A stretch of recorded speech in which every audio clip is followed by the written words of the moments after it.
नमस्कार दोस्तों, मैं अपने YouTube चैनल पर आप सभी का स्वागत करता हूं एक और नई कहानी के साथ। विधवा थी पर श्रृंगार ऐसा करके रखती थी कि पूछो मत। बिंदी के सिवाय सब कुछ लगाती थी।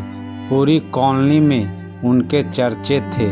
उनका एक बेटा भी था जो अभी 9वीं कक्षा में था। पति रेलवे में थे। उनके गुजर जाने के बाद रेलवे ने उन्हें एक छोटी सी नौकरी दे दी थी। उनके जलवे अलग ही थे। 1980 के दशक में बॉय कटिंग रखती थी। सभी कॉलोनी की आंटियां उन्हें परकटी कहती थी। गोपाल भी उस समय नया जवान हुआ था, अभी 16 साल का ही था, लेकिन घर बसाने के सपने देखने शुरू कर दिए थे। गोपाल का आधा दिन आईने के सामने गुजरता था और बाकी आधा परकटी आंटी की गली के चक्कर काटने में। गोपाल का नववयस्क मस्तिष्क इस मामले में काम नहीं करता था कि समाज क्या कहेगा। यदि उसके दिल की बात किसी को मालूम हो गई तो उसे किसी की परवाह नहीं थी। परकटी आंटी को दिन में एक बार देखना उसका जुनून था। उस दिन बारिश अच्छी हुई थी। गोपाल स्कूल से लौट रहा था। साइकिल पर ख्वाबों में गुम उसे पता ही नहीं लगा कि अगले मोड़ पर कीचड़ की वजह से कितनी फिसलन थी। अगले ही क्षण जैसे ही वह अगले मोड़ पर मुड़ा, साइकिल फिसल गई और गोपाल नीचे। उसी वक्त सामने से आ रहे स्कूटर ने भी टक्कर मार दी। गोपाल का सर मानो खुल गया हो, खून का फव्वारा फूटा। गोपाल दर्द से ज़्यादा इस घटना के झटके से स्तब्ध था। वह गुम सा हो गया। भीड़ में से कोई उसकी सहायता को आगे नहीं आ रहा था। खून लगातार बह रहा था।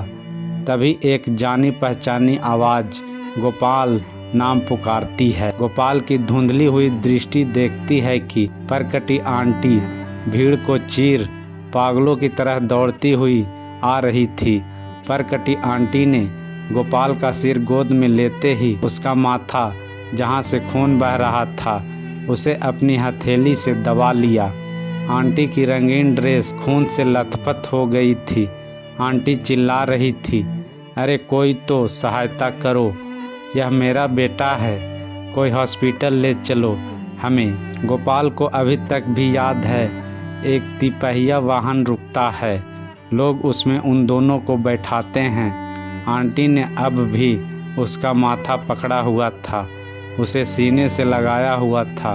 गोपाल को टाँके लगाकर घर भेज दिया जाता है। परकटी आंटी ही उसे रिक्शा में घर लेकर जाती है। गोपाल अब ठीक है, लेकिन एक पहेली उसे समझ नहीं आई कि उसकी वासना कहाँ लुप्त हो गई। जब परकटी आंटी ने उसे सीने से लगाया तो उसे ऐसा क्यों लगा कि उसकी माँ ने उसे गोद में ले लिया हो। वात्सल्य की भावना कहाँ से आई? उसका दृष्टिकोण कैसे एक क्षण में बदल गया? क्यों वह अब मातृत्व के शुद्ध भाव से परकटी आंटी को देखता था? 2017। आज गोपाल एक रिटायर्ड अफसर है। समय बीतने के लिए कम्युनिटी पार्क में जाता है। वहाँ बैठा वो आज सुंदर औरतों को पार्क में व्यायाम करते देखकर मुस्कुराता है, क्योंकि उसने एक बड़ी पहेली बचपन में हल कर ली थी। वो आज जानता है, मानता है और कई लेख भी लिख चुका है। महिलाओं का मूल भाव मातृत्व का है। वो चाहे कितनी भी अप्सरा सी दिखे, दिल से हर महिला एक माँ है। वह माँ सिर्फ अपने बच्चे के लिए ही नहीं है, वो हर एक लाचार में अपनी औलाद को देखती है। दुनिया के हर छोटे मोटे दुख को एक महिला 10 गुना महसूस करती है, क्योंकि वह स्वतः ही कल्पना कर बैठती है कि अगर यह मेरे बेटे या बेटी के साथ हो जाता तो इस कल्पना मात्र से ही उसकी रूह सिहर उठती है।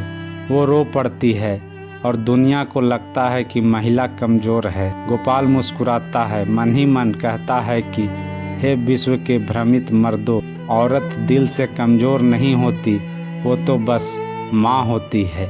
ऐसी और अच्छी ज्ञानवर्धक कहानियों के लिए हमारे YouTube चैनल को ज़रूर सब्सक्राइब करें। कहानी सुनने के लिए आपका बहुत बहुत धन्यवाद।